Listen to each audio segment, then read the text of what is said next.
Dick, you were about to compliment me. Can you go ahead and continue? Oh yes, I was. Erica, your dad hat looks amazing. But Thank you. also, Erica had a great response one time to a guy that was yelling. It was actually a chud who was yelling at her at a protest. And he was like, Erica was like, I was in the Navy, you fucker. Go fuck yourself, you know? And he was like, I hate that you were in the Navy, because he was like, felt like he couldn't criticize her. And she goes, I also hate that I was in the Navy.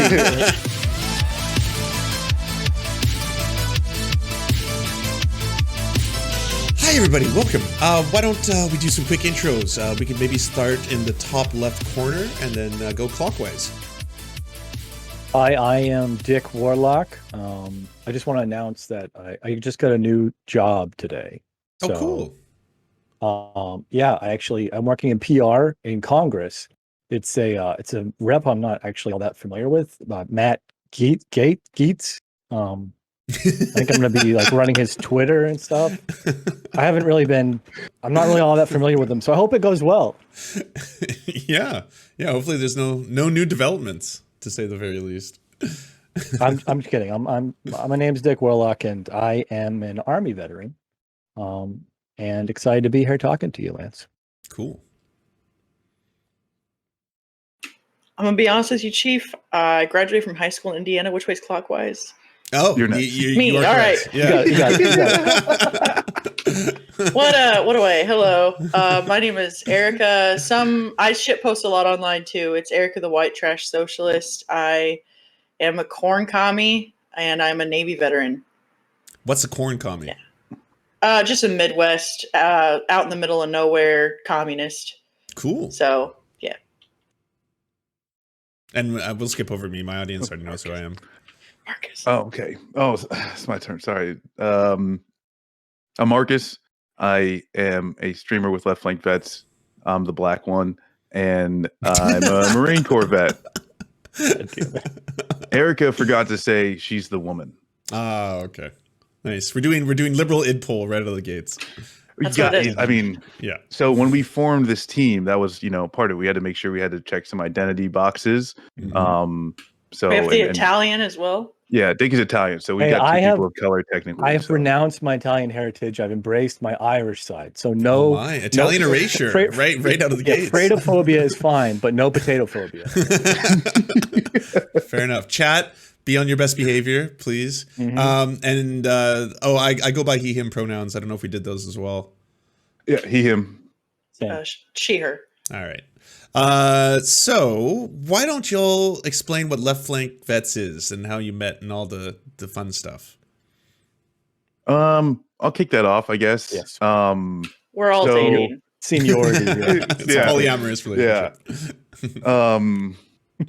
And also progressive stack, right? No. So it started all a long time ago, where an individual named Bernie Sanders decided to run for president. I've heard of him. And obviously, he galvanized a lot of people to get engaged in politics. And a group of veterans had started an organization, a grassroots organization, Veterans for Bernie, back for the 2016 run, and then again for the 2020.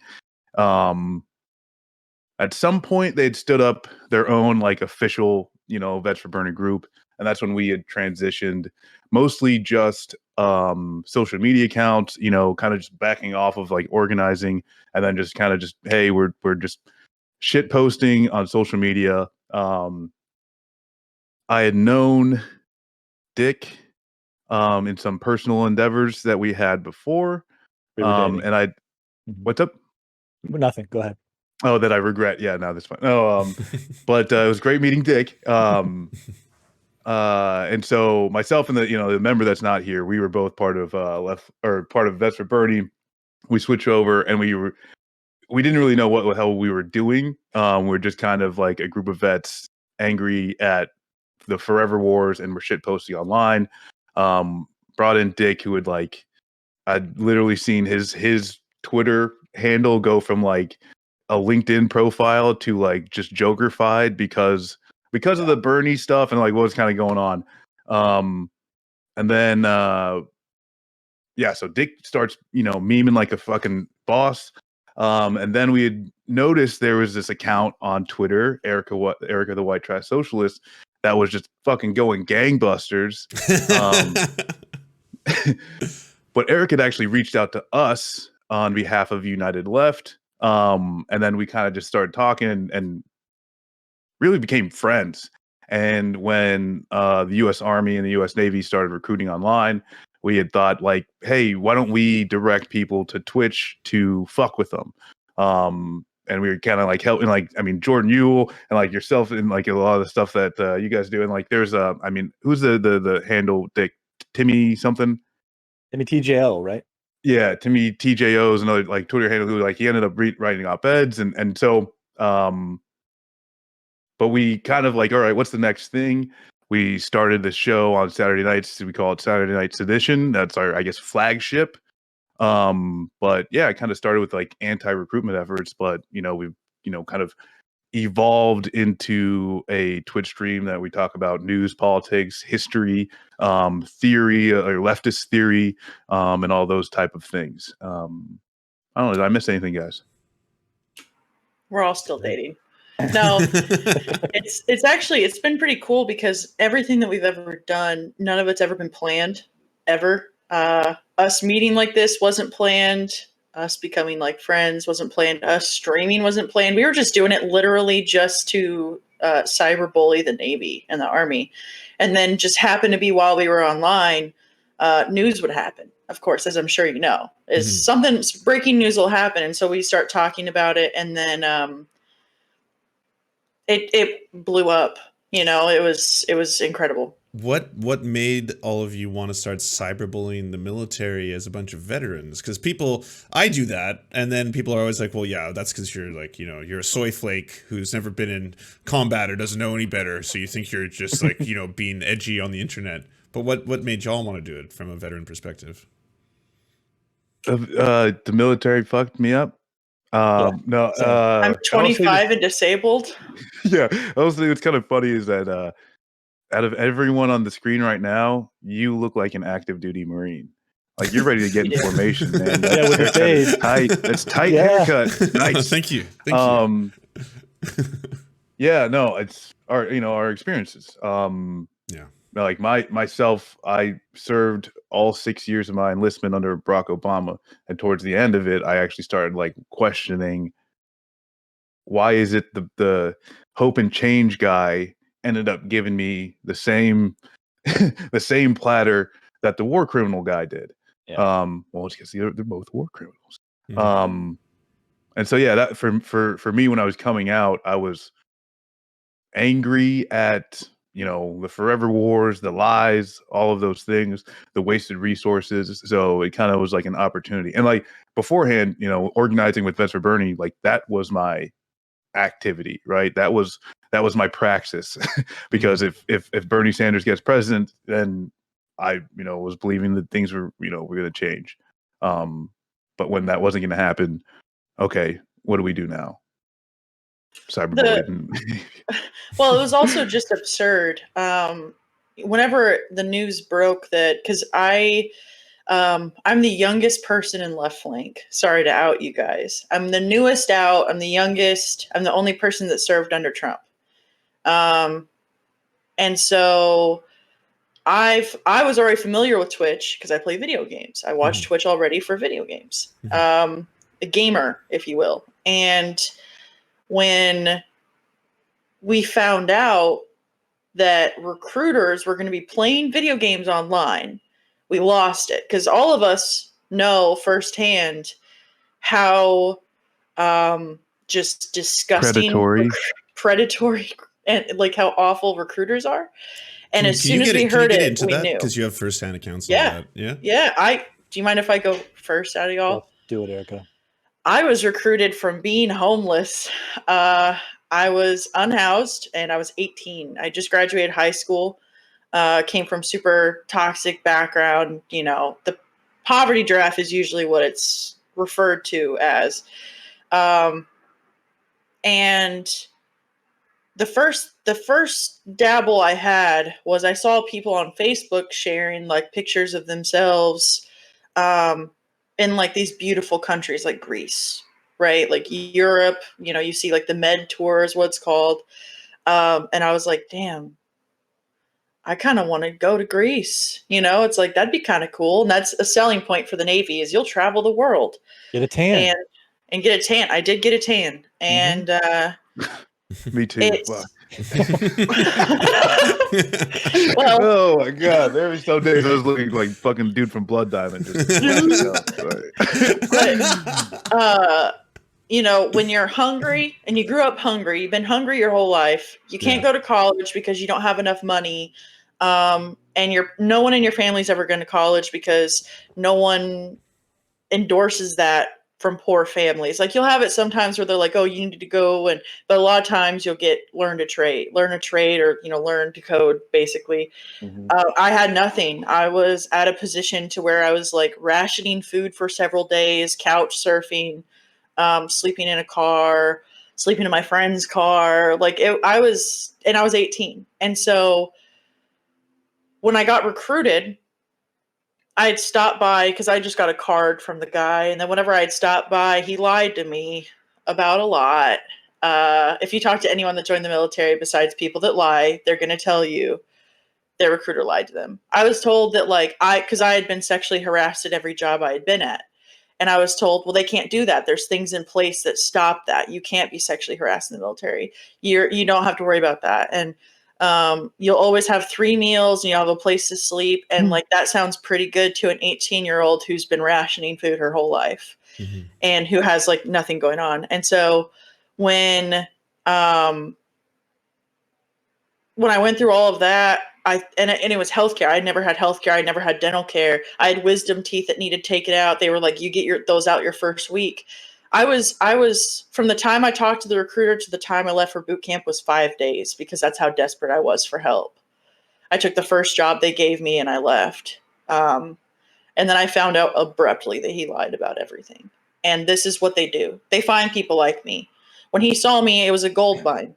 He was like, there's a woman, young, no kids, no spouse, desperate, hungry, ready to leave tomorrow, can pass the drug test still. Let's go. When you say gold mine, is there quotas that recruiters are trying to meet? Yes. Yeah. Okay. Yep. The biggest one they try and do is they try and get women shoved into technical jobs. That's a huge one because they really can't find too many that want. And I didn't care. And I had a high enough ASVAB score magically that I was able to go in and do that. And so I had I was a quota, and then I was filling a spot for someone that had dropped out because they had broken their leg, because they have contracts that come up like that. You can sign your initial contract. And he called me the next day and was like, there's a contract that just opened up. Do you want to take it? You can leave in like 3 days. And it was that quick. And so he lied to me about everything. He lied to me about how long my school is going to be. He lied to me about where I was going to get stationed. He lied to me. He lied about every single thing top to bottom. So yeah, that's Erica, a little predatory. Erica, did you do a Tanya Harding on that person's contract that you took? No, but I know that sounds pretty suspicious. Honestly, I hope the girl's contract that I took, I hope she never re-enlisted. Sometimes I like to pretend in my head that she never went and got another contract. She just dropped that one and didn't join, but I have no idea. And the quota system too is directly linked to the more they need to meet a quota and they're having trouble doing it, the higher the signing bonuses will get. Mm-hmm. So when I joined, it's the higher your signing bonus is, the more likely you are to get dead. I signed up for the Army Infantry in 2006, and they were like, "We'll give you 10 grand to sign on the line right now because we need meat puppets. We need some warm bodies to put into these roles." And they were accepting everyone at this point too. There are times when not necessarily now, but a few years ago, when the military was doing drawdowns where you couldn't get into the military when you wanted to. A lot of people didn't qualify. But there are times when they'll sign, they don't care if you went to prison, if you're a pedo, they don't care. I had a guy that served under me in the Army who literally had a traumatic brain injury before he entered the Army, and he got a doctor to sign off on it. What? And I was responsible for him in combat. Yeah, Well, I mean, and I like- think. Oh, I'm sorry. Go ahead. I was to say, like, well, as far as like recruiters' lies, like my recruiter literally lied to me about like the unit that I was going into, and then when I came back home on like what they call like a recruiter's assistance, it's just like a small time period in between boot camp and when you can get to your like schooling. So I spent a week, and like the whole time he was talking shit on the people that come from those units and stuff like that. So he like completely sold me a bill of goods. Might have actually saved my life because the unit I went subverted the fucking Obama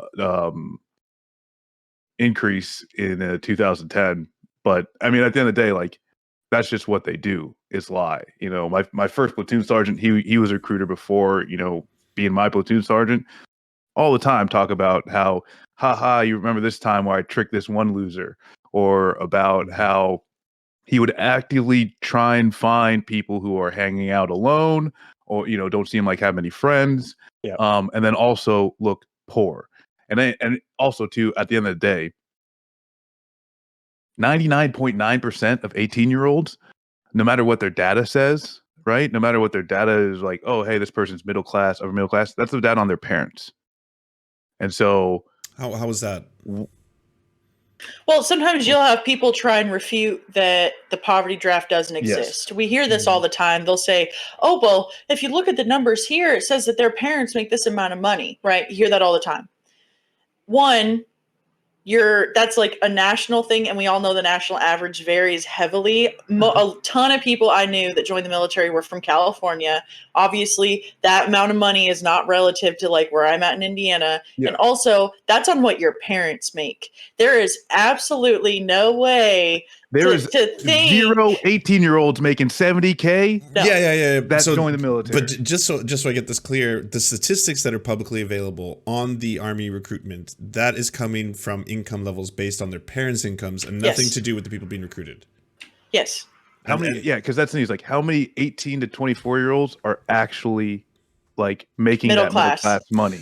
None. Wow. So my They're considered understanding, middle class because of tax filings. They fall under their parents, and they are considered middle class. yeah, that makes perfect But sense. they But don't- does that yeah. apply to the same stats that show that like this X amount of military people are also educated? And when I saw that, I was like, well, that makes sense because you get educated in the military. Like you can go to post-secondary education through the U.S. Army.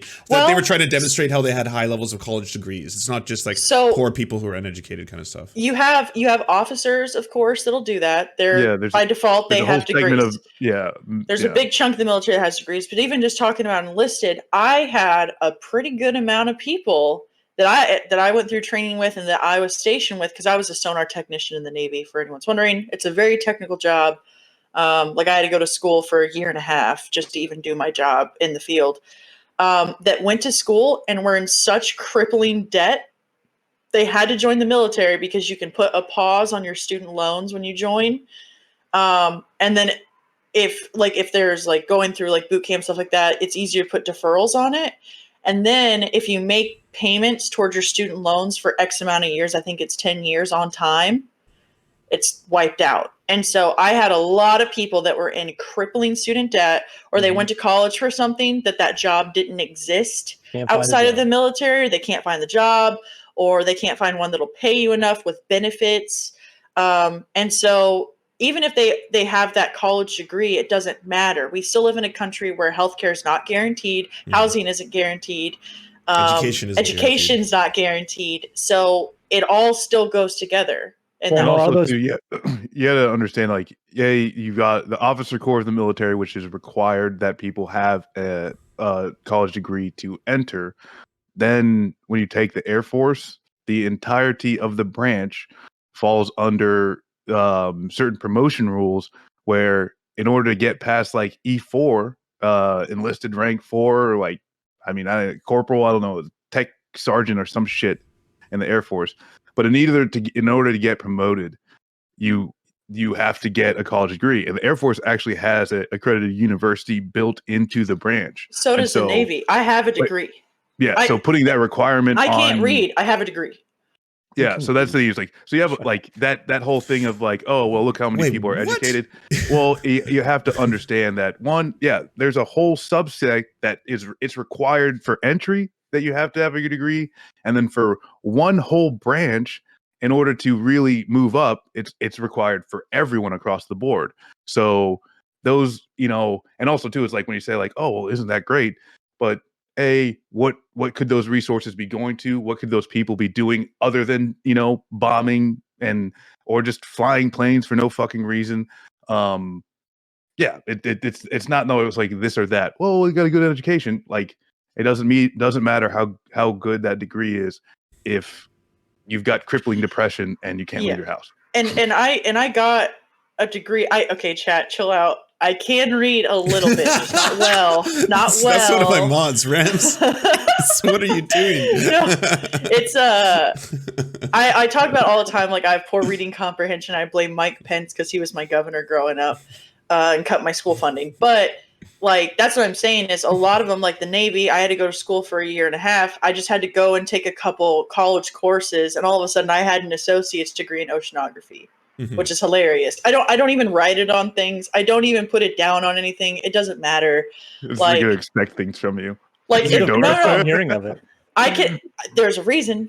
Like I don't even know if my mom knows. I technically have a college degree because it's just like I'm not ever going to use it for anything. I'm an electrician now. But is it just a stamp? Is it just to be able to get you to that next phase? Like how does that work? Exactly? I did it because originally I thought I was going to go to college when I got out of the Navy. That was my plan. So when I was in, this is another thing, you can get tuition assistance when you're in. So they'll pay for your classes while you're in, and it looks good on your advancement stuff because every year you have an evaluation, and that's how they decide if you make rank, whatever, part of the one. And I was like, okay, my career counselor was like, oh, if you take like these classes, you can have a degree. And I was like, hell yeah. I was like, okay. And it was going to go, it was just basic, like English, math classes anyway. But technically, I'm one of those educated people. And like, that doesn't do anything for me. I still came from poverty. You should actually count yourself lucky that the branch has a school, because in the Army, it's like, which is the largest branch, there's literally just a whole predatory for-profit school system that will convince you to go get a degree at the University of Phoenix that they can charge the military as much as humanly possible for, that ain't worth the paper it's fucking printed on. Speak for yourself.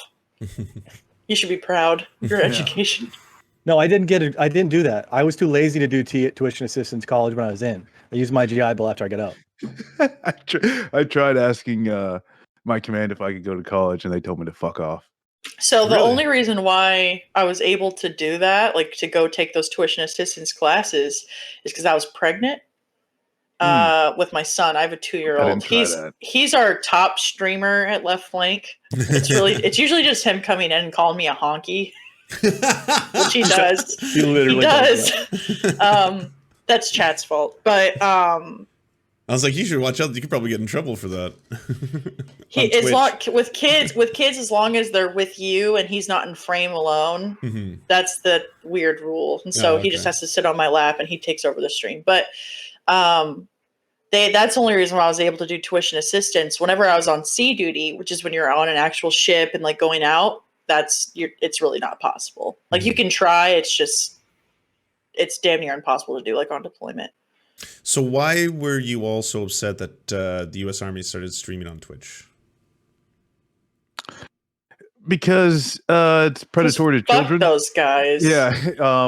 Well, that would be no answer, but again, I haven't served. I know. Yeah. They were pretending that they weren't recruiters. Yeah. That was like the number one thing that was like, come on. Like they were like, we're not recruiters. We're just here to play video games in our PT gear. And it's fine. Outreach is what they called it. That was the part that really killed me. Yeah, and like and so like I think we all, or some of us, watched that the debate you had, and like some of the reasoning is like goes into just basic shit that like maybe nothing has to do with the military, right? So like let's say a corporation is allowed to recruit their labor force, and that once that labor force signs a contract, cannot leave for punishment of jail, or some type of societal fucking punishment. Being able to groom someone or recruit someone, Literally grooming. it's yeah, I'd say They're if minors. they're underage, right? You could consider it more grooming, right, into a contract to which they cannot get out for penalty of prison. That's not a decision that you would put on the youth, right? Mhm. And then, I mean, there's a lot of like great things that you put on top of that, right? As far as like, what does that military actually do? But yeah, at the end of the day, if the CDC or the IRS wanted to stream informational streams so that people could know where to get their vaccines or people could do their taxes easier, right? That's a societal benefit. At the end of the day, the things that you brought up as far as what the US military does, but also we can understand that an organization lying to children to get them into a contract that they cannot leave per punishment of jail time, that's just nah. Also, All right. That should be a standard, yeah. But what's his okay, go ahead. name? Liquor there or whatever. The guy that Leichten. Licken Liquor. Like Lichtenberg. That was he my brought- football coach. he Lichtenberg. said that like recruiters aren't allowed to talk to minors, which is just total horseshit. That's Do you not, know that's the a first total time I worked out with the Marine Corps recruiters? I was 15 years old, going to Gross. those Wednesday afternoon workouts gross. because they came to my high school, and they got me that time was out of the like ISS, like where you go when you're in trouble, because I'd been late to school too much. And You got a Marine Corps suspension. This would keep you out of trouble, probably. I don't know. Teach So you some yeah, discipline. 15 years old, and that's what he told my parents too, to like get them to okay it. And I entered the Army under the delayed entry program. So like a recruiter called me up. I already wanted to join because I'm an idiot. But the recruiter called me up and I was 16, I think. Oh. Uh-oh. Yeah, the Army guy. got him. Hell yeah, thank God. The Deep State coming in to control He was dropping too much truth. Did your recruiter come in and start slapping you? Oh my God, help. 1 second. Yeah, no worries. Well, no, so like the recruiter called me up. I was 16. I was like, oh, I want to join. He was like, I'll be at your school tomorrow. And he came to my high school and he was like, take this test. And I did well on the ASVAB, the like entry test. I did well on it. He's like, let's go get you signed up, And he was like, oh wait, you're 16. We got to go talk to your mom, And like my mom literally cried and signed the paper. That was like, okay, I guess I'll let him join the delayed entry program, which just meant that I could like be in the military inactively until I graduated high school and then I could go to basic training. dude, no, can I blow your mind, Lance? I'm not sure. You're Canadian, right? I am, yeah, but you're already consistently one of blowing my those. mind. Just keep going. One of those. Yeah. My cousin went to boot camp when he was 17 and still in high school, because if you join the National Guard, you can go to boot camp while you are still a child, still in high school, the summer before you graduate. Between junior and senior year. He literally did it 2 years ago because I begged him not to do it. There's one of the guys in my first teams. He was 17, like for 2 to 3 months, like in his unit. Like this dude graduated high school early, got the parents to sign off so he could get the hell out. And like, I mean, hell, he was. I'm not saying it's like he had no business being in there. You know what I'm saying? Just a child. This is just a fucking child. And yeah, that it just ain't it. We overutilize, the military, right? And it's obviously way too fucking big. The idea that like the military missing recruitment numbers is anything that should be fucking taken seriously. It's ridiculous.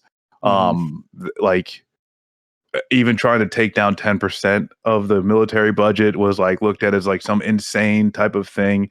Like we are so far beyond a reasonable like level of military force.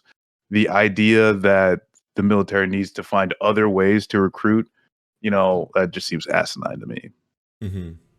When I have a. Okay, go ahead. Sorry. Oh no, please go ahead. Well, I was going to ask because you were talking about the military. If there was facets of the government, I guess you were trying to say, like, what if something that was trying to give out information, you would be fine with that, but obviously you're not fine with the military being on because they're recruiting kids. Like, the problem with that argument on itself, though, and people have brought this up to me, is that are you trying to censor Yes. specific aspects of the government on a Yes. platform like this? Now, I thought about it for Yes. a while afterwards, and I was like, I wouldn't be okay with the U.S. military having its own TV station, for example, because that kind of feels like that's what countries that have more authoritarian regimes would do. So maybe I can apply that same principle to Twitch as a better rule than just saying that the military does these kind of things. But yeah, and like this is something like we understand like the debate format, like we don't really like go into that. Like if that dude had said, hey, you like invited us to debate, we would have said no. I would have said suck my dick probably. Yeah, like and like there because there's a certain aspect of a debate that is just bad faith on both parts, Yeah. No, that's fair. Yeah, I'm fine with it. Like, it's like I'm not trying to say the people are bad faith. I'm saying that just the format. The format of debating, you both know that you're opposing each other, like, and like actually with more structured debate formats like you see in like higher ed and stuff like that, there's certain other things that are applied to it where like kind of like that antagonistic bad faith position that you're coming from is just recognized and you just get over it. So yeah, there's these things where like I just in society we just do not need to have the exact same principled stance across the board for every organization and every apparatus that goes on, right? And like but at the end of the day, there is no other government agency that is allowed to pre-recruit children to sign them into a contract that they cannot leave per penalty of jail, right? So when we're talking about all government organizations and stuff like that, the military is very special unto itself. The things that it does should disqualify it from Twitch. Like that's the point you're making that I like don't see how it doesn't, because these recruiters on Twitch, they're not a group of Navy personnel that are playing, that are a group on Twitch, right? This is the United States Navy incorporating its personnel to pre-recruit children. And I say pre-recruit is because on the Twitch platform, they are able to broadcast outside of the lines that they are even in legally. So there's just no other case within the government where they get to do that. The CDC is not recruiting kids in order to be test canaries on what disease is going to kill people faster. Like if that was the case, then I would say, no, the CDC can't do that. But if they're just providing information as to, hey, here's how you avoid getting COVID-19, or if the IRS is saying, hey, here's how you do your taxes in 2022, like that's fine. You're just giving information that the public needs to go about their daily lives.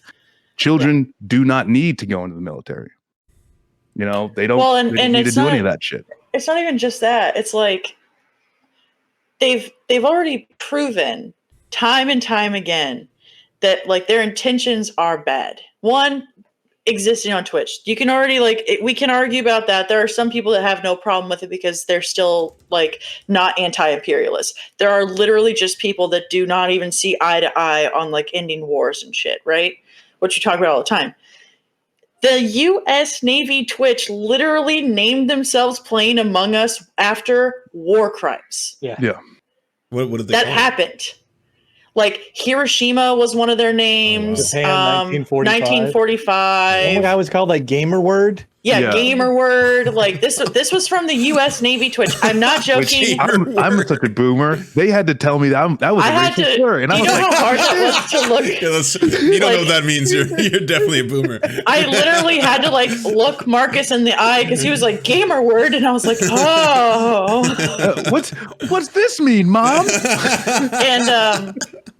And they were gone for a little bit. Happened. What the fuck? Yeah, that was a couple months ago. Jordan Yule, who's a friend of ours, actually one of the first guests on our show. I love Jordan. I love Jordan. Awesome. Yeah. Jordan was one of the first people to see it because he was obviously one of the most vocal opponents of it from the beginning, and was just like, what the fuck? And then we were just like, what, is this real? Like, we were streaming when it happened, and it was just like, are you kidding me? And so like there's already like number one, you know that these people already have like bad faith going into it. They ban you from saying certain things in chat. They'll time you out for asking about like bad things about the military. I've been timed out for asking about the sexual assault statistic in their chat. Oh yes, I was like, we were testing it. We were like, what gets you banned from chat? And I was like, hey, I know there's a large number of sexual harassment and assault cases in the military. I'm a woman. That is concerning to me. And I got timed out. Wow. I was like, word. Unreal. Yeah. And that's I know something they banned emotes. with they banned our war crimes emote pretty quick. So yeah. I'm pretty sure I got a timeout for using your emote. Well, thanks for using it. I appreciate that. They outright banned the entire emote. It's not allowed in their chat anymore. And so that's what I mean is like off the jump, you know, there's so many like negative things about this.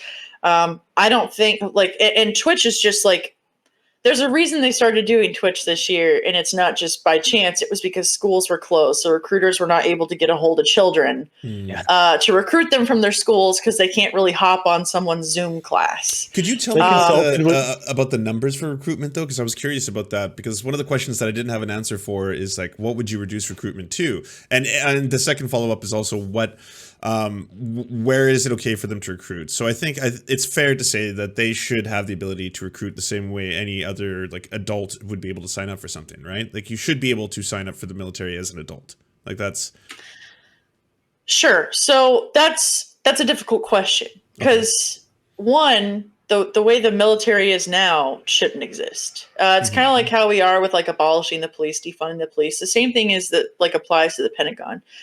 I'm not even and we've talked about this. We all kind of have different opinions, and it's kind of even hard to imagine a world where we don't have a Pentagon budget like we have. And, you know, it should be defense only, actual defense only, military, like the Coast Guard. Think like closer to the Coast Guard than the U.S. Navy, which is just here for the most part. And if we were to close all of our bases overseas, ramp down, which we should, ramp down our, like the numbers that we have of bases that we have, even stateside, and go to a more defense-based one, you wouldn't need the numbers we need now. And so where could you recruit? I don't know, like job fairs for adults that you see, I guess. But even then, it's still like, it's just predatory how it's done. I don't even think there should be contracts.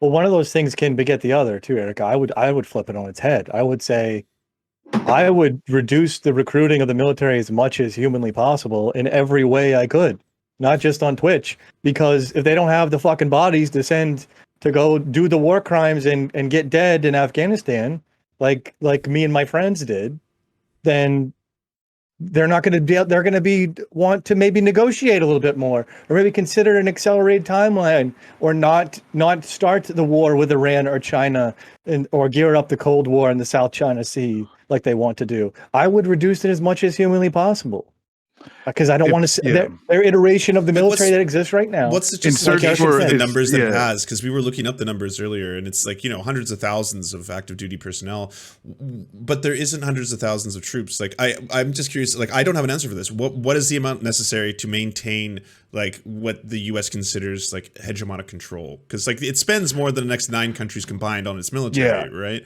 So it's got the weapons, that's for sure. It's got the arms sales, that's for sure. But what about the I think trying to personnel? get to a close to a definitive answer would probably just putting it on the backs of like reserve units. Hmm. So I mean, within the United States, you've got the active duty components of all the branches, you've got reserve components of all the branches, and then you've got the National Guard. In my head, a good start would be cutting all active duty components of every branch, having reserve units only until times of war, in which case they get stood up and activated. And then you have the National Guard that's there to deal with, hey, if Lance, you get froggy, start wanting to come down south for warmer winter, we can have a National Guard to, fix bayonets, and stop the charging moose. But I love California. Come on.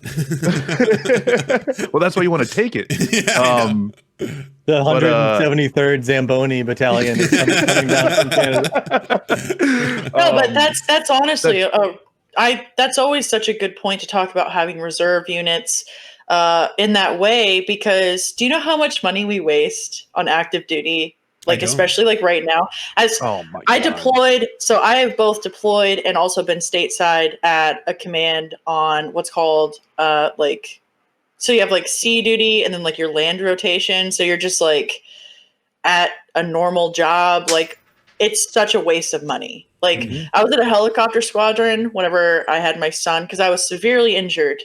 Like, I had knee surgery. And then at like 23, and then had my son. Just so much money, just to keep us there, just to keep us in buildings and like do flight ops, just for no reason, off the fucking coast, like it all day, and just thousands of people on base. I was in Virginia, which is the largest naval base. There was no reason for any of us to be there every day. Yeah, Literally not. The United States military is the largest jobs program, in the U.S. Is it the world? Dick, you looked this up. DOD. The top 3 employers are the DOD, the PLA, and then Walmart in the world. Wow. Okay, well, what about people who will say to you then that there are jobs within that do not fall under just like war crimes or military? Like there's like peacekeeping missions, there's bridge building. Fuck out of here with that. Let me. I got this one. All right. So, these guys were both in combat roles, like signed up for like what you would think of traditionally with like the combat role. I joined the Navy. And like I said, I didn't know anything about the military, like at all. I just knew that like hungry, I'm tired, I have no health care, and my teeth hurt. Okay. And I remember actively thinking, sonar technician. Okay, what is this? Okay. Hunt and track submarines. That sounds like I'm not going to hurt anyone. That sounds like I'm just looking at a screen like the movies. You know what I mean? Like, okay, it's like, whatever. And that's what it was. I sat in a warship and I was just looking for submarines and tracking things going on in the water. And guess what? I had no fucking clue we were doing my whole deployment. We were a part of the fucking naval blockade in 2015 off the coast of Yemen. What? I had no idea. None of us knew. They don't. You think they would tell us? Because they don't. Yeah, they don't tell you shit. And like that seems like 20. Wow, I had 14? No idea. Yeah. Yeah. Well, that's so. Yeah, and like that's this. Like, I didn't either. Lance, do you know when I found out? Do you know when I fucking found out? When was it? 2019 is when I fucking found out because I saw a news article. Yeah. And I was like, what the fuck? Did you not even know where you were situated at the time? I knew where I was situated, but do you know what they told us? No. Anti-piracy operations. We were there because of pirates. We were there off the coast of Yemen. We were there off the coast of Yemen because ISIS. They said it was because of ISIS and Al-Shabaab, specifically between like Somalia and Yemen, that they were terrorizing fishermen. And so what we needed to do was we needed to go out there and we were doing anti-piracy boardings all day, sun up to sundown, all month, trying to see like trying to get intel from like the fishermen to figure out where ISIS is. Intel says the pirates are disguised as starving children. They told us fleeing the this. peninsula. And so I was like, okay, that makes sense. ISIS is bad. When I was in school, they showed us those shitty videos of like ISIS like lighting that Jordanian pilot on fire. And like they showed us that in school and they were like, this is who you're fighting. Yeah. This is what you're going out there for. You know, so it's like you have this fucking belief that like you're doing the right thing because that's what they tell you. And because you just don't know. And guess what? On deployment, I didn't have internet most of the time. They would go full dark, no internet connection to the outside world. I would see no news for several weeks. I literally had I knew Bernie Sanders was like cool, but I didn't know anything else about the primary because that's when I was deployed, was the first primary. And then, yeah, River City. And then all of a sudden, you know, or it was 2015 to 2016. I come home from deployment. I'm really struggling because it was just shitty. We had a horrible time. That was around the same time that like the Navy personnel had drifted into Iranian territorial waters and were captured. And my ship had went dead in the water, which is where all the power goes out. And we drifted into Iranian territorial waters. It was fucked. And then I come home and over time, I was like, wow, this is shitty. We had all of those collisions happen in 2018, like up in 7th Fleet, which is where like Japan is at in China. I don't know if you've ever looked into that, but like literally personnel on Navy ships were being so worn down, they were falling asleep and running into things. Wow. Like my friend died. My very good friend died in one of those collisions. And I was like, what the fuck? We had people like committing suicide left and right, DUIs. It was getting bad. And then what sent me down the spiral, I guess, of like where I am now to where I'm a completely anti-war communist was that news article that I came across that said something about the blockade in Yemen and the humanitarian crisis. Yeah. And whenever I read that article and I watched the little like Vox video that came with it, they said my ship and I lost it. I fucking lost it. And then that's how I ended up where I'm at now. I'm so sorry. So yeah, that's what fuck recruiters. Fuck recruiters. Like fuck them. Yeah, that's terrible. Like it's just astonishing to me that they lied from the bottom on up. They lied from the recruitment process all the way to your actual orders, all the way to like, you know, actively blockading necessary supplies that would have gone to feeding Yemenis children, right? And you don't even know that you're part of that. No. Yeah, that's where too is like my last deployment. I don't know if my Mew was like part of the element that like ripped out or like that had been replaced by Erica's element, or it was very close to. But same thing. I was in the I was on like I was a Marine, but I was on like the Navy ship deployed. And I mean, we would do a few missions here, go with support missions, and stuff like that. And so like a lot of times too, it's like you might be on a boat and people are doing things and you're no part of it, right? But you're there. You might be cooking their fucking meals. You might be making sure their internet works so they can email, you know, like you're part of it, right? But yeah, at the end of the day, everything is on a need to know basis. Everything in the military is classified. Unclassified is actually a classification. Okay, now this is how they're just getting into the military dumbness real quick. But yeah, everything is on a need to know basis. Literally everything. And they don't, I mean, hell, most military members don't care. As a junior Marine, and most young Marines, there's no care. There's no give a fuck. They beat that out of you. And so there's not a lot of people asking questions in the first place, but also too is like they're not going to tell you anyway, because you don't need to know. You need to know what direction to aim the weapon system. You need to know, hey, you're on watch for the radar from this time to this time. Make sure nothing fucking happens. That's all they tell you, you know, not, hey, Obama went back on his word and we're not stopping the forever wars. So guess what? Strap up, Billy. Here we go. Like, And a big problem I have too when people talk about, oh, it creates jobs, because I've heard Yeah. that. That's a huge thing. It's like, oh, well, it's jobs. People need jobs. Jobs on You the just said backs it was of the largest what? hirer, right? The It biggest hirer. is. Yeah. It is. But at whose expense? It's like, oh well, it's jobs. Well, what's happening is they're taking the responsibility that the government should have of housing, healthcare, education, thank you. and food, and they're putting it instead on the individual to commit acts of fucking terror to other poor people in the name of imperialism and pretending like it's patriotism.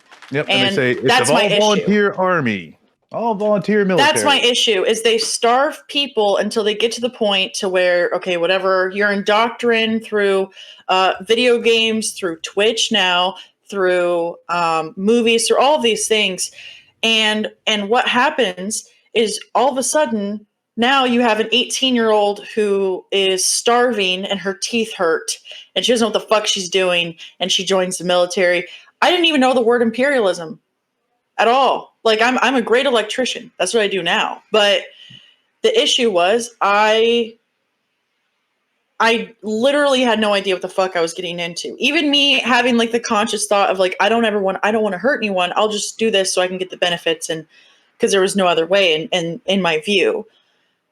And the thing about it is, am I a victim of recruiters? Yeah, absolutely. Like, fuck the military, fuck recruiters, fuck anyone that defends it. But at the end of the day, it's the Yemeni people that suffered the most because of what the recruiters did. I am a drop in the bucket compared to what the fuck they went through.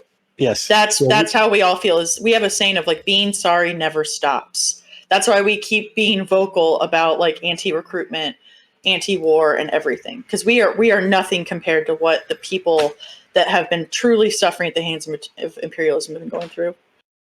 Because even if like Lance, you talked about this a lot in the debate, which was like, and Lycan talked about it too. It was like, well, a lot of jobs you're not going to do war crimes directly. You're not going to pull the trigger. But the reality is it doesn't matter. Like, you have blood on your hands, no matter what job you do in the military. Because if your job isn't to pull a trigger, it's facilitating pulling a trigger. Yeah, and I'm gonna take something actually from another hot topic right now, but the Derek Chauvin case. Today there's a cross examination, and there's this MMA fighter dude, and he's like recorded telling the other officer, "You're gonna kill yourself in 2 years because of what you did. Like, dude, you cannot sit with this, right?" Mm-hmm. And at the time, like, they're like saying, "Hey, this is a threat," and this dude's like, "No, man, this ain't no threat. I'm just telling you, this is what happens when you engage in terrible behavior and you end up being unapologetic about it." And this is something that we do see, right? Is that on the back end, more, yeah, like this is where military, you just get into the extremes, right? You talk about domestic violence, you talk about sexual assault and harassment, rape, you talk about suicides, self-harm, right? Like, the military just ups itself, and why, right? Because at that point too, it's like you're dealing with a group of individuals that actually escaped some of the bullshit that the American society denies its own citizens. But what did you replace it with, right? A whole bunch of fucking, either you're living in the world of toxic masculinity at the best, right? Mm-hmm. At the fucking best example, you're just not engaging in active war crimes, but you're still in an absolute toxic culture that is terrible to women, terrible to fucking black people, and terrible to all human beings, right? Because no matter fucking what, like, this, it does not create healthy, well-adjusted human beings to move forward. Whether you do 30 years or whether you do 4, there's not a whole lot in the military that's geared towards making sure that you're a good, decent person when you leave base. Isn't that right, Winston? Is he high? He is losing his mind. I know. Well, the big thing too is like, and it goes all back to like recruiters. I know that's like a lot of the base of it, because that's how it even starts. It's like, how do you even end up in the military? Is the material conditions are set through not having healthcare as a human right, not having a jobs guarantee, housing, food, everything that goes along that we need to survive, living wages even, you know, you put all that together, and then it's just like, how do you expect poor people not to fucking fall into this shit? And they thrive off of that. And it's just like, that's their goal. And so that's why they shouldn't be able to talk to kids at all.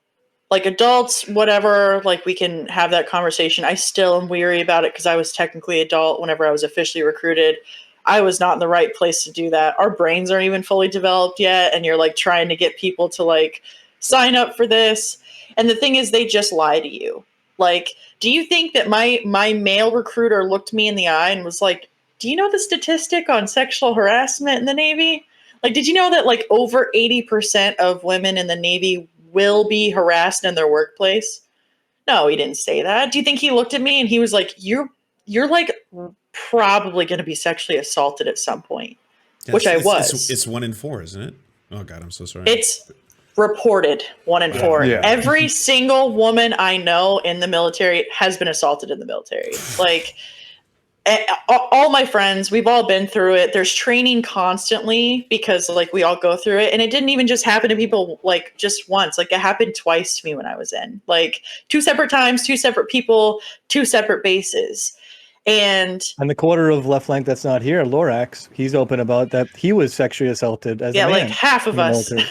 half of left flank vets Yeah. have been assaulted. And you know, and that's just like one level of fucked up things that can happen.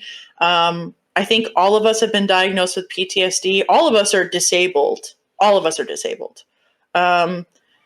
We like I'm 25 and like I am in care with like 80-year-olds for like my health issues. I have like a whole laundry. We all have laundry list of things that are wrong with us. And they're just like, they give you hush money, essentially, is what I call it. It's like the VA payments once a month where they're like, UBI. Shut up. ooh. Yeah. And Well, so are you at risk right now for like doing your Twitch channel or talking about this kind of stuff for stuff like VA payments? Is that no. No, Okay, no, that's good. no. That's really good. Yeah. Like We're not I big think enough for that. Yeah, right. And I don't think if there's any like limit, you know, like there's any like, you know, like once you get it, like you're pretty much good. But there's an issue with that, you know, even to begin with, is that like there's a whole lot of hoops, you know, to even go, like veterans got to go through just to It get, took me a you know, year. some of the disability. It took like I tried to unalive myself in order to start the process of getting like VA benefits. Mhm. Like you have to go off the deep end, or you have to have like a command refer you, or you have to get to the point where you're not really functioning that well. Or you have to know the right people to start the paperwork. Like it's not something that's easily available. And it took me a year and I had to fight it. And I had to like get to a insane level of like, oh, I'm not mentally doing very well. And then all of a sudden they're like, here's your percentage. And the thing that's fucked up too is that like there's a bye Dick. There's a whole lot of stereotypes, biases that come into the delivery of benefits. I was a Marine Corps infantryman. I don't have to argue for good VA treatment, right? I get to slap my fucking manhood and my old unit down on the table and like, oh yeah, you're good. Women are like, that's the second, not even second half. Like that's the back end, like punch in the face that women get is that 9 times out of 10, when they walk into a VA center, they're going to ask where their husband is. Your spouse.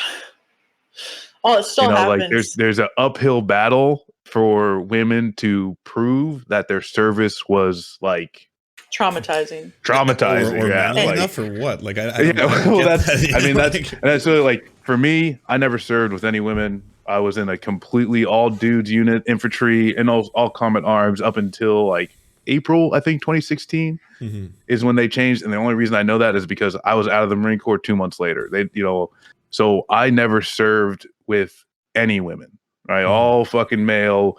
And yeah, like even in there, it's just like we were all fucking disgusting people. Like the culture that just breeds with that type of shit is just god awful, right? And like the the best thing I guess that happened to me was that I was married at the time to an absolute psycho, so kept me in line. Like, but at the end of the day, yeah, there's the what goes on in the military. We could talk about programs and what, people will be going to school all day. At the end of the day, the culture that is bred within the military is nothing that any parent would want their child to go into. And if they knew that these people were talking to their kids at 13, 14, 15, they would be absolutely fucking pissed off. We had someone also, I think Dick's in the waiting room. Oh, sorry. I had someone in our community, because we're very open with it. We have like legitimately like one of the greatest communities I could ever ask for, like within Left Flank Vets, like between like our mod team, just our viewers. Like I literally could not ask for like better people to be around. And we have a thing where it's like, we'll fuck with people for you. Like, we happily, I'll do it with a smile on my face. We had someone in our community that had a recruiter reach out to them last week and was just absurdly insane. Like literally like calling them like uneducated and like all this other shit, because the person they had reached out to was like, I'm gonna be honest, it sent them that meme that was like, I'll serve crack before I serve this country, which is hilarious. And that recruiter lost his mind. Usually they'll say, okay, have a good day. Mm-hmm. But this recruiter was like, oh, you're uneducated and you're this, you're that, like all this awful stuff. And so like I was like, okay, send me that recruiter's name, tell me where you're at, and I can find him. I'm gonna call his boss. And like, this is stuff we do on stream just so people kind of like understand this is stuff that you can do like to recruiters, like treat them like shit. And this is like what I want to say. I know we're coming up on 8. So I want to say like, fuck with recruiters. They're bad people. They are trying to get children to join an organization for their monthly quota in order to make rank for their own personal gain. And they don't care. Be mean to them, treat them like shit. I go out of my way to be mean to them. I suggest it. I called this person's like recruiter's boss on stream and pretended like this like terrified white mom. Like it's and like filing reports and shit like that. Like, so do you think that they've reinforced this idea in their own heads where they're like, they're so indoctrinated, I guess, in the American exceptionalism, like I am helping the empire itself by doing this, right? Yeah. I don't know how some are. Some are. It's not that thought through, It's not that thought through. Like more like personal pride a lot of times. Yeah, like they're the recruiter I knew, like he would say, hey, I'm just doing the job, right? Just doing what I'm told to be done. Like just like at the end of the day, ours would just say at least I'm not on deployment. Like, yeah, right. Like for them, like understand too is like the recruiters at one point in time, they were shitting on recruiters too. Like the recruiter is not some special, like just absolute terrible class of human being separate from everyone else that like is just born to do this one thing.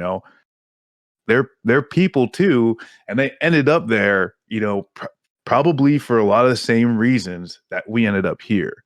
And so no, like for anyone that I knew, like any of my peers that instead of like I got out of the military, they went on. Any of them that went to recruiting, it was just because, hey, I want to be a drill instructor in San Diego. Oh, guess what? Command says you're going to recruiting school to be a recruiter in Kentucky. And it's just like, okay, well, I still want to be a Marine, so this is what you have to do. Like hell, even the recruiting for recruiting sucks. No one wants to be a recruiter. But if you want to keep your job, you'll go be a recruiter. Yeah. Can I just quickly interject and say thank you so much to Idan Simpson for that raid. Welcome in, Raiders. I'm just talking to Left Flank Vets, so I didn't want to interrupt that story. And for not Richard Warlock, aka Richard, maybe try I don't know the classic on and off again. I think we can hear you though. Yeah, I've been trying to do it, so I'll turn it off and back on again with the video. And I can, it's working on my end. Like I can That's see weird. myself. I can I can It's not see you. appearing. Oh, Oh, you can both see him, but it's just on me. Yeah. Oh, so I'm the culprit. Well, Wow. Yeah, I don't know what's happening. You Lance are is a G fed. It's I know. You're I'm big confirmed. CIA. That's why I'm asking all the hard questions. All right, let me. This is potato phobia. It's confirmed. I asked you not to do this. You did potato phobia. All right, I'm gonna leave the streaming room and then I'll pop back in and see if that does anything. Give me 1 sec, chat. Right, it's our stream now. Well, you're back. You're back. Oh shit. Oh fuck. And technically, you wouldn't actually be on the stream. They would just listen to me. You'd just be talking to yourselves. Oh god damn it. But Well, that's how we treat it anyway on Yeah, our that's stream. people don't watch us. We say that's fair. That's why I like to keep it that way. This is reverse. This Okay, is someone brought this up, by the way, and this is the biggest point I wanted to talk to all y'all about, though. On the left, I find sometimes there's a big blind spot, especially people who are buying in so much into this anti-imperial ideology that like anyone who's ever served in the military is just a part of that big mechanism. And I try to explain to them, I'm like, no. Like a lot of people who join the military don't do it because they want to go kill brown people in another part of the world. They do it because they don't get offered the same things they would in society, which they should be offered, obviously, right? Like education, food, housing, all that kind of shit. But how can people, especially leftists, help veterans beyond like, you know, supporting organizations maybe financially, or maybe you have some good financial organizations they should be supporting? Yeah, no, the best way to help veterans in any way, shape, or form is go to twitch.tv/leftflankvets. Do it, everybody. Follow, Do it. subscribe. There's over 700 people here. They should have 700 new followers right now. All of you, go follow. Easily the best way to distribute wealth and resources down to the lower class of veterans. Shit, what was the question? Motherfucker. I just started All to right, chill for listen. ourselves. I was like, I know I'm supposed to be saying something serious. The biggest thing that you could do to help, like with veterans, stuff like that, or like people that are going to be prone to being recruited in, is support things like Medicare for All at a minimum. Like I'm not even Medicare for All, old news. I want a nationalized healthcare system. Damn it. Fuck yeah. You know, so like, you know, healthcare for all, whatever that looks like. Housing is a human right. You know, UBI, a jobs guarantee. Like these are things you need to be supporting in order to get to the root cause of that. And the thing that I bring up a lot of times, Erica just reminded me of this. All the points that she just made. Like, if someone like ever asked me, like, how can you be a socialist? You were in the fucking army. I'm like, the military is the most socialist institution our country has. You get free healthcare, you get free lodging, all your meals are taken care of. Like a lot of like people used to joke about how in the army, like you would just, if you joined when you were 18, you'd go from mommy and daddy doing everything for you to the military doing everything for you. Yes. They tell you to show up at this place at this time wearing this uniform every day. Yeah. There's like everything is structured for you, like, and everything is provided to you. You have all the tools you need to succeed so that you can go be a good little trigger puller or facilitator of that. So if you want any evidence of like how socialism can work, then look no further than the fucking United States military. Look no further than things like the GI Bill, the post 9/11 GI Bill, and the original GI Bill of Rights is the single most effective social mobility program ever created in the history of ever. The original GI Bill of Rights, they calculated after the fact, which was just go to college. If you served in the military during WW2, you get free college, wherever the fuck you want. It was very simple. And they calculated after the fact by comparing GDP that for every $1 they invested in sending a GI to college after WW2, it was returned sevenfold in GDP later on. So which is the military like, is full of examples of this. Yeah. And so it's like for one, and also too, it's like the best way, like I guess counter recruitment. Part of it is like, promoting policies that go to the root causes of why people join the military, but also too of just, hey, they're the support the causes that are trying to curtail the military. Any war power, like the War Powers Act. I don't know if Ro Khanna's introduced it yet. I think if it hasn't been reintroduced, it should be coming again. But to stop the support in Yemen, right? We understand that that's something Biden said he would do, and then instantly lied about it. Yep. Supporting any decreases within the fucking Pentagon, always trying to push support like the ending, wars and stuff like that. Because at the end of the day, and also too, like I would say some of the things that people need to really start focusing on is not talking about Iran or China.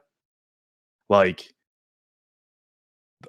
the lot of and I guess like I scour a whole lot of like national security stuff like that, and like almost 100% of the articles that these brainworm assholes are writing right now are just geared toward those two countries.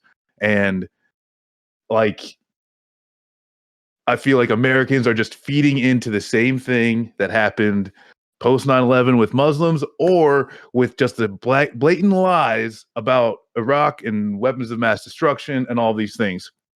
We need to find every reason not to go to war instead of the opposite. Well, and there was another part of your question too I wanted to answer, because this is something that we've had brought up and I've had to really come head on a lot on Twitter and on Twitch. We all have, is like there are some people that treat ex-military or like veterans. It's not common, but there are some people who want veterans not in leftist spaces. Mm-hmm. Like I've come across. Here's the thing. I've come across that online. I've come across that online. Yeah. I've come across it online. I have never come across it in person, and I've done a lot of organizing in a lot of different states because I took my knowledge that I had from the military, because I went through a bunch of training for medical training, and I applied it to being a street medic, and that was what I spent a lot of my summer and my fall doing, and I still do. I still teach people like basic first aid stuff if they need it. In order to like help respond to stuff. I never had that issue in real life.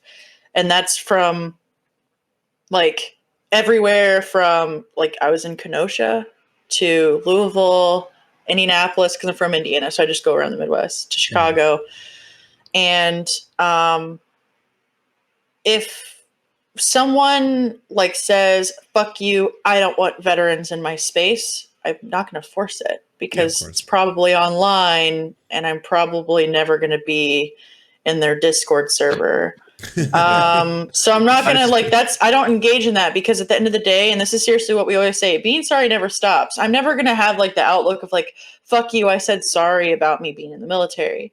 Instead, I just try and do everything that I can in my power, and we all do, to stop people from being recruited into the military, from talking about our experiences in there in a way of like shining light. Like a lot of people don't even know about the blockade in Yemen, because like, you'll never believe this. CNN isn't going on there like this just in illegal blockade of it's a physical sanction on Yemen. You know what I mean? Like you'll see stories every now and again, but for the most part, they're not truthful about it. No one's watching Democracy Now, everyone's watching it. And if you are, you're already a leftist. Yeah, exactly.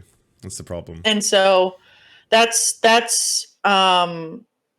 what I mean with like, I just don't really entertain that one very much, because from my personal experience, I think from everyone else's experience, that only comes up online, and it's usually like a quote tweet dunk or something. And it's like, I'll deal with it one-on-one, like if someone wants to talk about it, I'll talk about it with them, but I literally can't change it. And like, I didn't even know what happened until 2019. And so now I try and do everything that I can to correct what happened that I was a part of in that system. And also, I mean, like, had a great response. Leftists are supposed to be abolitionists, Yeah. So like, if they're coming with the bullshit, like, can I be a felon? Can you think of me like a felon? Like I made a mistake that I regret, and I'm literally gearing my life towards correcting it in one fashion or another. Like, and it's not even something that you actively wanted to get into in the first place. Like, no part of you was like, I want to do this because of X. Like, I want to go over and dominate the world for the American glory. Like, that was never. And the thing is, there are people like that. There are like actual white supremacists in the military. You'll never hear us say that there's not. I served with one. Yeah. I started with a dude that had Mein Kampf on his fucking Yeah. bookshelf. Like everyone's What? steered away. No, like How is that there are allowed? people like that. How It's just is that most aren't. allowed? Like, They had to check us for tattoos regularly to see if we we had to strip down our underwear, and they had to look us up and down to see if anyone had a swastika or like Rohoa or fucking race war now on the back of their neck or some shit. Jesus. Yeah. Dick, you were about to compliment me. Can you go ahead and continue? Oh yes, I was. you. Erica, your dad hat looks amazing, but Thank you. also Erica had a great response one time to a guy that was yelling. It was actually a chud who was yelling at her at a protest, and he was like, Erica was like, "I was in the Navy, you fucker. Go fuck yourself," you know. And he was like, "I hate that you were in the Navy," because he was like felt like he couldn't criticize her, and she goes, "I also hate that I was in the Navy." Like that was down in Georgia, right after it came out about the ICE detention facility that was for sterilizing women. I had meandered down there, and there was a very odd group of chuds. Like I can't imagine like counter protesting that protest, like being like, forced hysterectomies are good actually. Yeah. But it came out they were actually all off-duty ICE agents, and that makes a lot more sense. But yeah. So that was a good one because I don't you'll really have know sometimes the like pro-ICE crowd. this is something kind of weird is and a good part about having leftist veterans is it automatically like just knocks down whatever right-wing talking point they're going to use of like, oh well, I was in the military. It's like, cool, pussy, so was I. Like, you're not special. Actually, and then all of a sudden it takes them off their pedestal they put themselves on. And it makes them irrationally angry, especially like for me being a woman or like Marcus being a black man. That if you have like some racist ass right wing veteran, it's like, I did have a question though. That guy that you debated is he a veteran of any kind? I don't know. I have no idea. Oh, okay. Like, I'll be honest. I want to shit talk him just as outside of that conversation because he was the one who actually challenged me to that debate. He seems like a perfectly like lovely person. Like he just has a cooking stream. That's what he does most of the time. He had just made a post on Twitter about how like like people are saying war crimes in the U.S. Twitch Army chat. Good job, comrades. You're really starting the revolution. And I wrote back. I was like, let them do what they want. Fuck the U.S. military. And that's when he was like, okay, let's debate. Yeah, let's debate. Okay, that's where it came from. Word. Well, yeah, no, I mean, and that's the thing is like, there's I see a lot of faults with having guests to bring it back, but like I see a lot of faults with having the military on Twitch, and it doesn't seem like that there's a really good reason as to why they should be, right? Like that doesn't seem like a thing Also, at all. If you want to do the opposite of recruiting, Conway brought this up in chat. She's absolutely right. We got to talk about this. Is the resource we direct people to? If you're in the military and you hate it and you want to get out, you got to know your rights about how and because, like Erica said, took her a fucking year and she had legitimate medical cause to get out, right? But if you go to GIRightsHotline.org, there's a number there you can call too. Their whole thing is just. Sorry, say that again. Oh, it's just like it's spelled GIRightsHotline.org. Yep, GIRightsHotline.org. You go there. There's a number you can call, and they get a bunch of like specialists that like specialize in telling you what your rights are, specifically how to go about the process, who to tell and who not to tell. Also, if you just want a community around you, we have people in our community that are active duty right now and just counting down their days and they feel lonely. Like we have a really great community for that. I'm also hilarious. So that's a good reason to join our Discord to begin with. But it's, that's the biggest thing with like helping people get out. I know like we've talked about amongst ourselves, because one of the things that we also do is talk people out of joining or talk to people how to talk people out of joining. Whenever I would go out as a street medic, like in Kenosha, I got 3 people in the National Guard to not re-enlist just from being there and talking to them on the other side of the fence, because the National Guard is the easiest one to recruit out of, like to get them out. Yeah. And so that's a big part of it, is just like showing, hey, there's another option. I know you don't want to be here. I know we all remember that video I think it was from Minneapolis, from the National Guard. It was the young black guy I'm black. who and was proud. like, Yeah. who was like crying, doing that. That's real. Like that is real, especially with the National Guard. Man, I don't know what the fuck I would do. I don't know what I would do. So that's a huge part of it, though, is just being there as an extended hand out. And that's why leftist veterans are so good for this, is because we know how to talk to them in order to be like, hey, you got a family here with us, because it's terrifying to get out. And it helps give people the confidence to get out. And you have more people on your side in your movement. And you're able to, you know, get them out, get them into a good place and go. And there's also like, we're shit posters. We are a community, but there's other great groups. About Face is another incredible organization that does a lot of stuff, like helping people get out of the military. Veterans for Peace. They're on Veterans Twitch. for Peace is another one. They're on Twitch. Gamers for Peace is a new project coming out of Veterans for Peace. It's not just for vets, the Gamers for Peace, but they actually have a Twitch channel as well. So that's another one, I guess, to throw out. And then Eyes Left is another media. Mike podcast. Presner, can't forget. He has like one of the most famous anti-war speeches of like the modern time. It's pretty incredible. I know Hassan has played him before. We've had him on as a show. He's a good friend of ours. And then that's him. And then also you have his co-host of the show has the classic Spencer.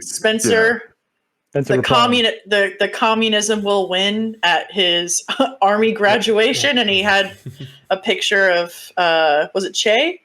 Yeah, I think so. Yeah, it was a picture of Che. Fucking West Point graduation. At West Point. Yeah, Hell of a Way to Die. That's another some Joe Kasabians over there.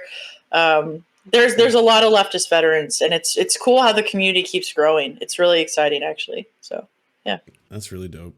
Are y'all not streaming at all today? Because I was gonna say I'm probably ending this really shortly, but I can raid into you if you want to. Well, so sure. our comrade Lorax, he was actually supposed to start our stream at 8. You know. Well, like I can start it if you want, and then like just so we could stop, talk with y'all, and then just do our normal Tuesday night show. But he's apparently not doing that anymore. Hell, Lorax. He might have to work late. Well, let me. I can do it. Just give me those 2 seconds. Okay. I have.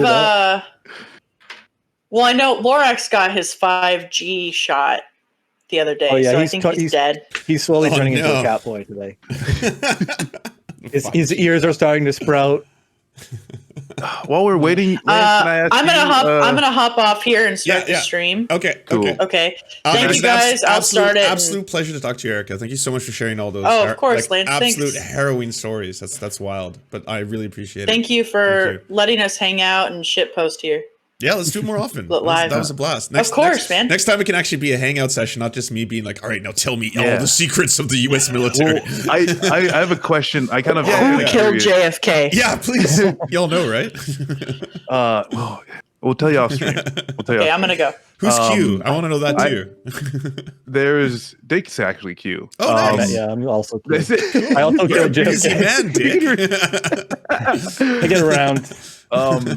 So we actually there's another streamers on the called Feminist Critique. Asleen is one of the pair, and she served in the Canadian Air Force, I believe. Okay. And I haven't had too much chance to really like kind of get into like her experiences and what that was like, differing from mine. But I'm actually kind of curious as like, what were your experiences interacting with like the Canadian military as you were going through, like, like we know what it's like in the US. Like, I was just kind of curious, like, do you have recruiters for the Canadian, like, how does that happen? Yeah, so we do. Our personal identity of nationalism is very different than Americans. Our kind of like the Canadian soldier is advertised on our TV and our media as a global peacekeeper rather than a global freedom maker. So for y'all, it's very like, the tourists are coming to get us, and or other countries are being attacked by worse countries. So we got to spread freedom and help them all out is kind of the American idea. And Canada, it's like we are the global peacekeepers. And that's the Canadian mission to go about and spread throughout the land. So there is the same kind of shit. There is the shady recruitment tactics. There is recruitment that takes place at very young levels, that kind of stuff. My mother's Indigenous, and so she's always been a very like anti-Canadian war machine, anti-colonial kind of perspective. So I was raised with her always being like, that for a non-religious person, that is the devil. Like the military is evil. You should know this, son, right? Like they blah blah blah. So that was reinforced at a really early age for me, kind of thing. But it's very similar in the sense that both are trying to cultivate this national identity that gets you obviously excited and proud. Right, because you can't. I assume y'all couldn't probably do what you did unless there's a sense of like we are doing this for a greater good ultimately, right? Like why am I holding a gun? Why am I flying this plane? Why am I doing? I mean, again, I'm assuming I haven't actually done active duty. Yeah, no, I mean, for me, it was kind of like a mix of like familiarity, right? So I have a lot of family members that were in the military. Like my dad joined to get his U.S. citizenship. I got an uncle, cousin, and my older brother. Like so for me, yeah, I was like 23-ish, 22, 23. I was like bartending, in like my hometown where I grew up. It was like, I say hometown. It's like the second biggest city in Ohio. Yeah, I was just wasting my life, and I realized that, and that's why I was like, oh, okay, so like I know like the military's there, and once I get in, like I'm good, right? I don't have to worry about bills and all that shit. So yeah, it was a little bit different, but like part of it is like knowing like, yeah, my dad was a soldier, so like soldiers aren't bad, and like but my dad joined for medical maintenance. He learned how to fix X-ray machines and cath labs while he was in the Army. All I did was learn how to hunt people and shoot guns. Yeah. And your dad's job led to a successful career afterwards. Yeah. Well, yeah. Well, that sounds very So, specialized and probably very, very well lucrative as well, to be honest. If you're he got a fucking fantastic job right out of the Army, and he was working like until he retired, like for the same company, and like for me though, there was just police departments or contractors, and that's actually something that like we didn't get to dive too much in.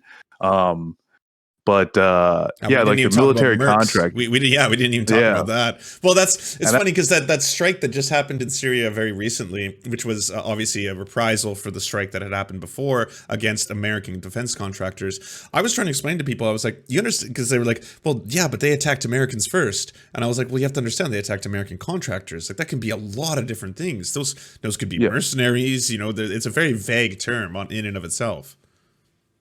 Yeah, no, and I think one thing that's kind of important too is just the numbers. When Vietnam era, it was about 1 to 50 for every one contractor. There was 50 like uniformed military personnel, and now we're actually in reverse to about 2 to 1. So for every 2 contractors, there's 1 uniformed military member. We joked on stream about this, about how like the new split between the Dems and the GOP is going to be, it's not going to be a fight about who's going to end the war. It's going to be about who's going to fight it. The Dems will be like, we need our boys, boys and girls who in uniform to fight the wars, and the GOP is going to be like, no, we need to privatize the wars. This war sponsored by Cadillac. Yes. The audacity of blackness. Those will be your choice. Those will be your choices pretty soon. Yeah. I'll be honest though, the one takeaway I've got from all this, I'm astounded what senses of humor all of you have. Like every single one of you, the stories that you've been telling me today, like I'm almost like breaking out in tears, and I'm just sitting here and I'm like, holy fuck, oh, I'm so sorry, right? And the military teaches you that though. Like Okay. that's it teaches you to cope that way. Like literally, like humor is the only thing that will keep you sane a lot of times, and you will laugh at some dark shit. You know, like you will make fun of each other for dark shit. You will laugh at some dark shit because you don't know what else to do. I mean, it's our thing now too, like on Twitter. I mean, I have a soundboard that plays fart noises when we say stuff that's too heavy sometimes, you know? Like it's literally how we cope is the most infantile like possible way that you can because we talk about the heavy shit and we don't want like obviously it's a downer for some of the viewers. Like we have like a standing content warning for our stream because we could venture down the pathway of, you know, the trauma that we've all suffered in telling a story about it at any point. But then we'll make fun of each other, or I'll literally play cartoon noises like an awooga horn or something. Oh, that's funny. Well, hey, I'm probably gonna end the stream. Is there any final words y'all want besides every single person here should already be at twitch.tv/leftflankvets, but you will be in a second because I'm gonna raid in afterwards. No, I mean, just thank you honestly for just giving us a space to, you know, run our fucking suck for a minute. And, you know, like I said, I mean, I was talking when you jumped in the chat, you know, a few days ago. Thank you for what you're doing, right? You know, like just being a person giving humane and legitimate fucking perspectives on the different news and politics. And I gotta pat you on the back, like, because that's things like I tried one of the debate things, and like I lost my fucking mind, and I just can't. Yeah, like I was just like, this is not like for me, you know. I'm too emotional to be consistently logical. I really am. I know where you're coming from. Like if I start getting like too invested in something, especially something like military recruitment, right? I'm just gonna be like, blah, but why? You know, instead of like I should be rational and calm and collected is what is like that's what you're supposed to do. But yours is the correct response. Yours it's not doesn't happen in a vacuum, right? Like that's like the debate bro culture, like in a lot of senses is all about like point scoring, but you're talking about things that like people are literally being killed over, you know, like it has real consequences. We gotta stop because he's the end of the stream. But either way, that's all I wanted to do was just thank you for what you do, and you know, give us a shout. That's what it was meant to do, right? Hey. It's like, how do you want to end your stream? Well, yes, I now I'm ready for compliments from both of you. Thank you. All right, now. Deliver them plentifully. No, but honestly, thank y'all so much, and let's do it again. We should do more cross pollination. You know, I'll come on your show as well, and we can just we can shoot the poop. That's what it's called, right? The poop. I've only seen military movies. Yeah. Shoot the doo-doo ass. Ah, nice. Well, thank you guys so much. Thank you so much. I'll talk to you soon. Man. Cheers. Bye. Thanks so much for watching, everybody. Can you do the thing, you know, that thumbs up and comment and all those things that help us out in the algorithm that controls every aspect of our lives? Also, if you happen to have a Facebook account, can you delete it? Like just delete it. You should probably delete your Facebook account because it's not a great company. But hey, if you can't do that for whatever reason, I understand. And could you also go to facebook.com/thesurftimes then and give us a little like and a follow. We're just trying to push back against the fact that people like Ben Shapiro happen to dominate the platform entirely. And when everyone asks why do older generations believe the things they believe, one of the problems is the majority of them on social media use Facebook. So to counter that, we're just going to be on there too now. Also, if you happen to have a union or a worker co-op or even a leftist project, podcast, website, Zoom, MySpace, it doesn't matter. We will advertise it for free on this channel. All you got to do is go to weareserfs.com and use the forms that we got there, weareserfs.com. Thanks, everybody. To our glorious gods, Xander Corvus and I'm Rav, may you shower us with glory and smite our enemies. To our monarch, Tom Spiker, we serve at your leisure, your grace. To our lords, Tofox, Bisexual Black Gamer, Jimothy K. Meeble Beeps Jr., Ryan Lubin, Trevor R., Jeffrey Lamb, Alexander Thaler, and Hans Josephine, we shall carry your banner high into the fields of battle. To our Knights of the Round Table, Timothy Hart, Trevor Janis, Lemmy 101, Anthropophagic, Saren 42, Chronic de Hemphog, Kale Kotka, The Great Pudini, Bone Jenny, Catherine, Radical Maniac, Ramon Acosta, Incosin, J. Fraser Cartwright, Thomas Barrington, Jimmy Bignuts, Violent Orchard, Sophie Baby, Political Puppy, Andreas Chitoro, Goofalankius, Zach Christensen, Nicholas Marks, Yopi, Josh Mickelson, Melissa Murphy, Todd Buckingham, Todd Lajeunesse, Constance Joyce Lacheris. We lift our glasses of ale and we salute you.